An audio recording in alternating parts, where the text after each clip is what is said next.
Hi, this is PrettyChocolateTrina. Welcome to my channel. All right, this is Breastfeeding 101. In this series, I'm talking about things that are helpful for breastfeeding. Okay, let's get into it. These things are helpful for breastfeeding. They're not necessary, but they are helpful and they can make some things a lot easier. All right, this might be the shortest video that I'm going to shoot in this series. So let's get to it. All right, nipple pads, nipple covers. I talked about it in my Breastfeeding 101, my journey. They are essential because your breasts will leak. They will leak, all right? At any unsuspected time, they will leak. So breast nipple covers, nipple pads, they help, whether they're disposable or reusable ones. They helped. I used both. Also, if you can't get your hands on those and you don't get any in your registry, make sure you ask for them. But if you don't get any in your registry, cloth diapers, the little white ones from Gerber, the cloth diapers, I think they're like square or rectangular or something like that. Those help. I use those actually all the time in tandem with the nipple covers because my breast would leak a whole lot to the point where sometimes the nipple covers wouldn't work. So I would need that backup just in case when I had a whole bunch of milk. Now, when they were starting to wean off, the nipple covers were just fine. But in the beginning of the process, when they were heavy drinkers, the first 6 months, I used cloth diapers. Yes, I did. And I used regular hand towels. Those, the long regular, the long rectangle regular hand towels that you use to dry your hands with, or kitchen towels or whatever. I used those too when my cloth diapers were dirty and they were in the wash or whatever, and I needed to grab something. I grabbed that too. Um, Breast pump, either electric or a manual one, or both if you have both. I had both. I think for the first one, uh, it worked okay. The manual one worked okay. The electric one was awesome.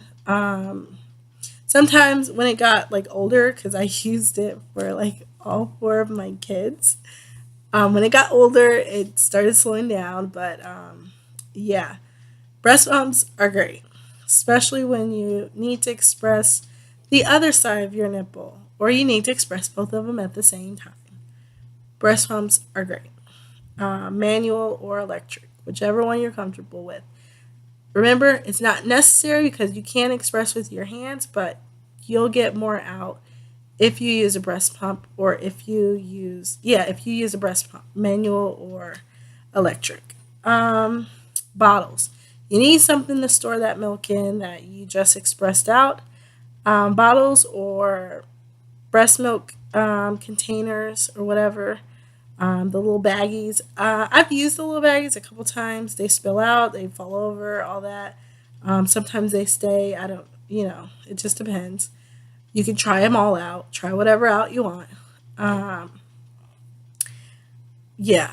And also, when people who sell their milk or give their milk away or whatever to hospitals and things like that, you need something to hold the milk in, something sterile to hold the milk in.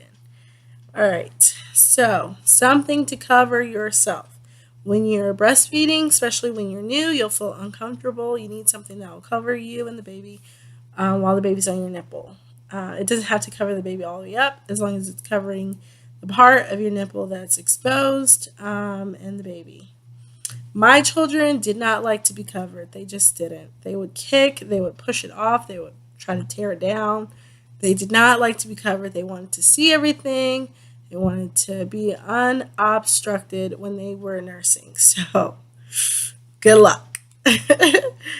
Vaseline, nipple cream, lip balm, or chapstick for those cracked nipples. Talked about that in my journey. Yes, you need some. When your nipples are cracked, you're going to need it. You're going to rub it on there. It's going to feel better. Okay, it's going to feel better. Cold compress pack. I talked about this in my journey. When your nipples, when your breasts get engorged and it feels hot because you have a blocked milk duct, you might want a cold compress after you're done expressing the milk out, after you're done trying to unblock the duct, and your breast's still feeling hot. You might need one of those to put on. If you don't have that, it's not necessary. Just get a cold towel, run it under some cold water, and put it on your breast. Okay, a pillow to prop the baby. You're going to need a pillow or two to prop the baby because your arms are going to get tired of holding them while you're breastfeeding because they might breastfeed for an extended length of time. And plus, it'll be better to position them with a pillow. You don't need a boppy. You can just use whatever pillows you got around the house, okay? Whether it's your throw pillows on the couch that you got on the couch or in your bed or your bed pillows. I use my bed pillows. I don't have a boppy. I've never had a boppy. I would have loved a boppy in my registry, but I didn't get one and I didn't buy one. I was not going to pay that money for that. But I can just use a regular pillow, okay? Hello. Also, last but not least, a neck massager. Oh my gosh, that's a luxury. I didn't have a neck massager besides my husband. But, just saying, if you can get one of those, sneak one of those in, do it because your neck is going to hurt from looking down at your baby while you're breastfeeding, okay? You're going to be doing this a lot, especially in those beginning months, and your neck is going to start to feel it, okay? My husband massaged my neck a lot, so like I said, I didn't have to buy one. I would have liked one, but my husband, he was my neck massager when my neck was tense and sore, because sometimes you don't realize that. But like I said, that's probably the shortest one ever. Like, subscribe, share with anybody that you think needs these breastfeeding 101 tips. All right, until next time, bye.